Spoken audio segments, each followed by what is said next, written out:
सद्गुरुदेव की जय।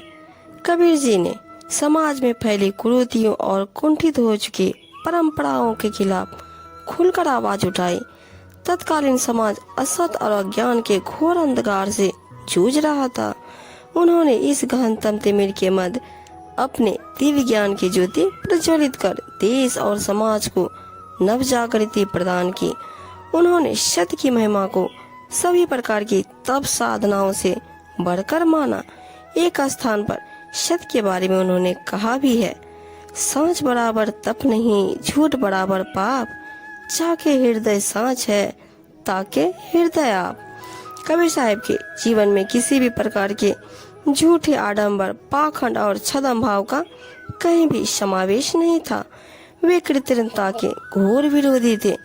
कृत्रिमता को वे माया जनित एक त्रुटि मानते थे और इस त्रुटि का निवारण सद्गुरु की भक्ति से ही संभव है, यह उनका दृढ़ विश्वास था। इसके बारे में उन्होंने अपने विचार में कहा है, भूले थे संसार में माया के संग आए, सद्गुरु राह बताइया फिर मिली तहीं जाए। यह संसार जीव के लिए कर्म क्षेत्र है। इसमें जो जैसा कर्म करता है उसे परमात्मा की ओर से वैसा ही फल प्राप्त होता है। अज्ञानी जीव माया मोह के वशीभूत होकर स्वयं को और स्वयं को बनाने वाले परमात्मा को भूल जाता है। इसी से अहंकार और क्रोध की उत्पत्ति होती है। जीव को माया मोह से मुक्ति का सरल उपाय सद्गुरु ही बता सकते हैं। सद्गुरु ही जीव को भव सागर से पार उतरने का उपाय, परम आनंद प्राप्त करने और परमात्मा से मिलने की राह बता सकते हैं। कबीर साहब जी कहते हैं, यह जग विष की बेलरी, गुरु अमृत की खान, शीश दिए जो गुरु मिले तो भी सस्ता जान। जगदंतर ने सृष्टि का सृजन अपने भक्तों के लिए ही हित के लिए किया है और भगवत भक्ति से ही मोक्ष की प्राप्ति होती है। भक्ति नहीं तो शक्ति नहीं, शक्ति नहीं तो सृष्टि नहीं, अर्थात सृष्टि का मूल भक्ति ही है। यह भक्तों से है, भक्तों के लिए और भक्तों के द्वारा है।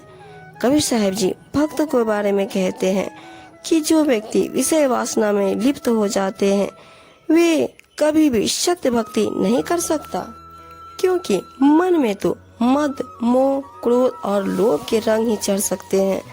भक्ति केवल वही व्यक्ति कर सकता है जो काम, क्रोध, मद, लोभ से निर्विकार रहे।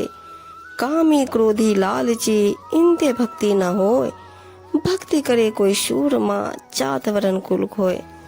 कबीर साहब ने सदियों से चली आ रही कुरीतियों और आडंबरों का घोर विरोध किया।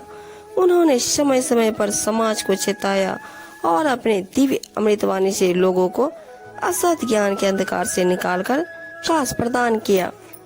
मन मक्का दिल द्वारिका, काया काशी जान, 10 द्वारे का देहरा, तामे जोत पिछान। जीवन की प्रत्येक विपरीत और विषम परिस्थिति में कबीर साहब की अमृतवाणी मनुष्य का मार्गदर्शन करती हुई प्रतीत होती है। कबीर साहब के अनुसार कुछ लोग सांप्रदायिक जड़ता को एक परंपरा की तरह वहन करते हैं।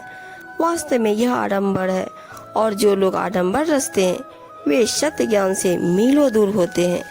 माथे पर तिलक लगाकर, कानों में मोटे मोटे कुंडल धारण करके और सिर पर जटाएं बढ़ा लेने से ही कोई योगी नहीं बन जाता। शरीर को कष्ट देकर और मन को स्वतंत्र रखकर भी कोई योगी नहीं बन सकता। वास्तविक योगी तो वह है जो तन और मन दोनों को साध ले। पाखंड और आडंबर रचने वाले योगी और साधु वास्तव में धूर्त होते हैं। वे अपने आडंबरों की आड़ में स्वार्थ सिद्धि ही करते हैं। इस प्रकार के धूर्त साधु समाज, साधु वेश और साधु धर्म को कलंकित करते हैं। ऐसे साधु वेशधारी धूर्तों से तो प्रत्यक्ष धूर्त ही अच्छे हैं, क्योंकि वे किसी प्रकार का पाखंड तो नहीं करते। प्रत्यक्ष वार करने वाले की अपेक्षा छिपर वार करने वाले से समाज की अधिक हानि होती है। धूर्त और कपटी साधुओं के बारे में कबीर साहब जी कहते हैं, मन मैला तन उजरा, बगला कपटी अंग, तासो तो कौवा भला, तन मन एक ही रंग। सतगुरु के अमृतवाणी ने जीवन हर मर्म को समझा और परखा है। उनकी दिव्य दृष्टि से कोई भी पाखंड और कोई आडंबर नहीं बच सका। उन्होंने अपने सामने जो भी समाज के विरुद्ध अनाचार अत्याचार देखा, उस पर बेलाग अपने विचार व्यक्त किए। वास्तव में कबीर साहब जी का पूरा जीवन समाज को सुधारने में व्यतीत हुआ। उन्होंने समाज से बुराई को दूर करने के लिए जिस मूल मंत्र को अपने जीवन में स्थान दिया, वह है मैं सुधरा तो जग सुधरा।